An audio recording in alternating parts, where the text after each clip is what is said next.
Hanya karena surat penangguhan penahanan terdakwa Nikita Mirzani ditolak, terdakwa Nikita Mirzani menolak untuk dikembalikan ke rutan Pondok Bambu.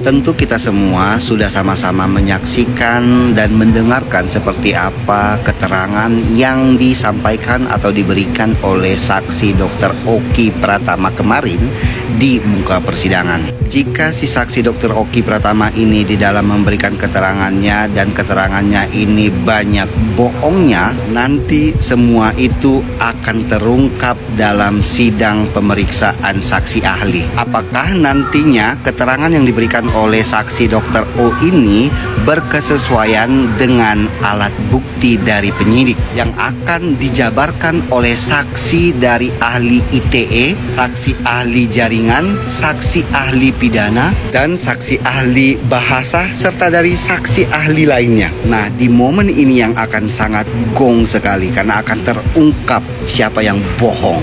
Hanya karena surat penangguhan penahanan terdakwa Nikita Mirzani ditolak, terdakwa Nikita Mirzani menolak untuk dikembalikan ke rutan Pondok Bambu.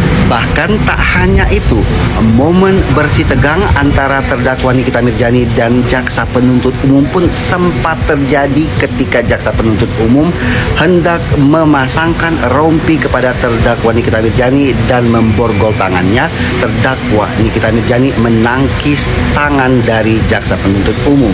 Tentu tindakan yang dilakukan oleh terdakwa Nikita Mirzani ini sangat mencoreng marwah jaksa penuntut umum yang sedang menjalankan tugasnya sebagai penuntut umum dalam suatu persidangan.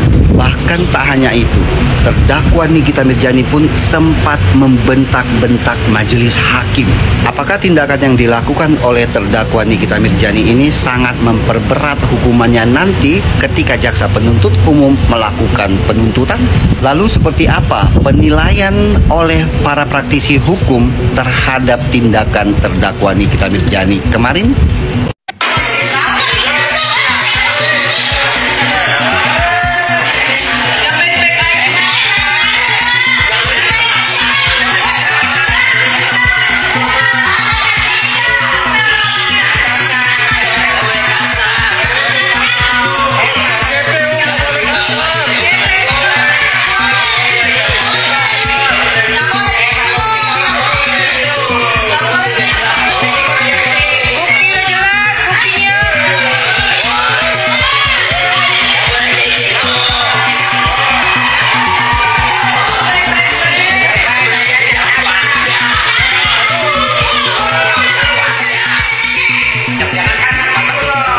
Ya, dari video yang barusan tadi, kira-kira suara siapa yang paling kalian kenalin?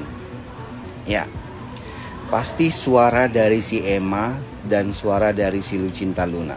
Nah, di dalam video itu ada suara atau kata-kata kepada si jaksa bahwasanya jaksa itu tidak boleh seperti itu. Jaksa itu tidak boleh memaksa.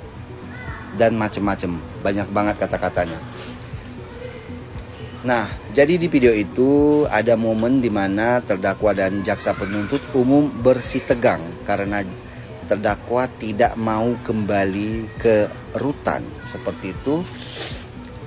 Perlu kalian ketahui guys, bahwasanya kalau sampai jaksa penuntut umum turun tangan untuk memasangkan rompi dan memborgol tangan dari terdakwa itu sendiri, itu artinya si terdakwa ini sudah sangat bebal, sudah sangat nggak bisa mengikuti proses hukum, sudah sangat tidak menghargai proses peradilan. Nah, perlu kalian ketahui bahwa siapa yang bertugas untuk memasangkan rompi tahanan dan memborgol terdakwa, ya, itu adalah tugas dari pengawal tahanan dari institusi kejaksaan itu sendiri. Nah, seperti di dalam video itu kalian lihat tadi kan ada dua perempuan. Nah, mereka lah yang bertugas untuk mengawal tahanan. Namanya pengawal tahanan. Mereka yang bertugas memasangkan rompi tahanan dan memborgol terdakwa.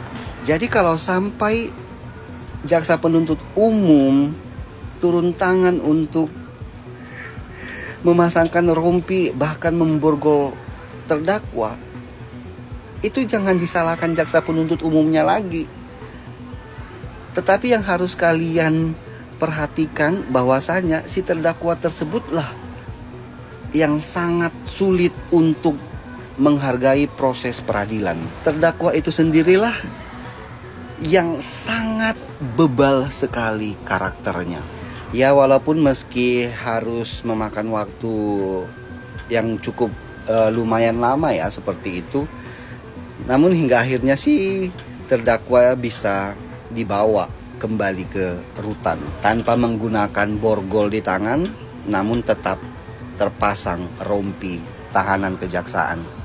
Kali ini gue baru punya waktu untuk bahas Bepom yang ini, yang mana dia bikin postingan kemarin beberapa jam sebelum persidangan kemarin, Kamis 31 Juli 2025. Yang mana postingan si Bepom yang ini itu menjadi topik pembahasan oleh pengacara terdakwa dalam persidangan kemarin. Bahkan tak hanya itu, pengacara terdakwa itu sudah prepare memprint out postingan dari si Bepom ini yang menjadi pembahasan topiknya di setiap sesi dalam persidangan kemarin. Dalam postingan Bepom yang kemarin, dia merilis bahwasanya sejak 2 Februari 2024, Bepom telah membatalkan izin edar produk Ribeskin Superficial Pink Aging. Nah, postingan Bepom yang kemarin ini yang akan saya kuliti. Yuk kita simak. Nah, jadi dalam penjelasan yang telah dituangkan oleh Dr. Reja Gladys melalui postingan feed di Instagramnya terkait dengan rilis dari Bepom kemarin, bahwasanya ini merupakan salah satu before after ya pasien dari Glavitia yang melakukan treatment glowing booster cell di periode tahun 2023. Nah, pada slide yang kedua ini merupakan faktur pembelian pertama resmi dari Glavitia ke PT yang memproduksi Ribeskin atau yang digunakan untuk treatment glowing booster cell pada tanggal 21 Juli 2023. Nah, lalu kemudian di slide berikutnya merupakan faktur pembelian kedua resmi dari Glavitia yang memproduksi Ribeskin atau yang digunakan untuk treatment glowing booster cell di tanggal 27 Juli 2023. Nah, lalu di slide yang ini merupakan faktur pembelian yang sama yang ketiga kali resmi dari Glavitia ke PT yang memproduksi Ribeskin atau yang digunakan untuk treatment glowing booster cell di tanggal 31 Juli 2023. Nah, di slide yang ini merupakan izin Bepom untuk Ribeskin sebelum dicabut. Nah, kemudian untuk slide yang ini izin dari Kementerian Kesehatan terkait dengan jarum. Nah, kemudian untuk slide yang ini dan slide yang berikut ini dan yang ini merupakan voucher yang digunakan untuk treatment glowing booster cell tersebut. Nah, kemudian untuk slide yang ini dan slide yang berikutnya merupakan yang pertama kali diketahui Bepom merilis secara resmi di media sosial Bepom bahwa izin Bepom dicabut pada tanggal 13 November 2024. Treatment tersebut terakhir digunakan di klinik Glavitia pada Mei 2024, atau sebelum Bepom dicabut saya sudah tidak melakukan treatment tersebut. Nah, untuk slide yang ini merupakan postingan dari Badan POM yang diposting kemarin beberapa jam sebelum persidangan pada tanggal 31 Mei 2025 kemarin, yang menyatakan bahwa Bepom telah mencabut izin edar produk Ribeskin Superficial Pink Aging pada tanggal 2 Februari 2024, yang mana sebelumnya pada tanggal 13 November 2024 Bepom itu menyatakan bahwasannya izinnya itu dicabut. Lalu mengapa sekarang jadi berubah menjadi 2 Februari 2024? Ada apa dengan semua ini?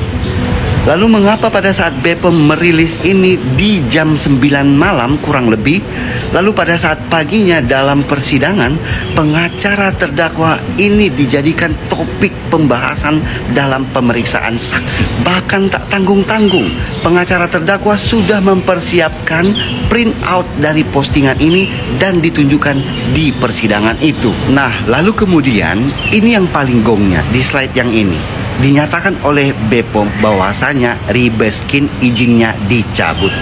Akan tetapi, dari ke-16 produk yang dirilis oleh BPOM ini, satu pun tidak ada produk dari Glavicia. Menurut kabar yang beredar, bahwa Dr. Reja Gladys selaku owner dari PT Glavicia akan menindaklanjuti dan mempertanyakan terkait dengan postingan dari Badan POM kemarin.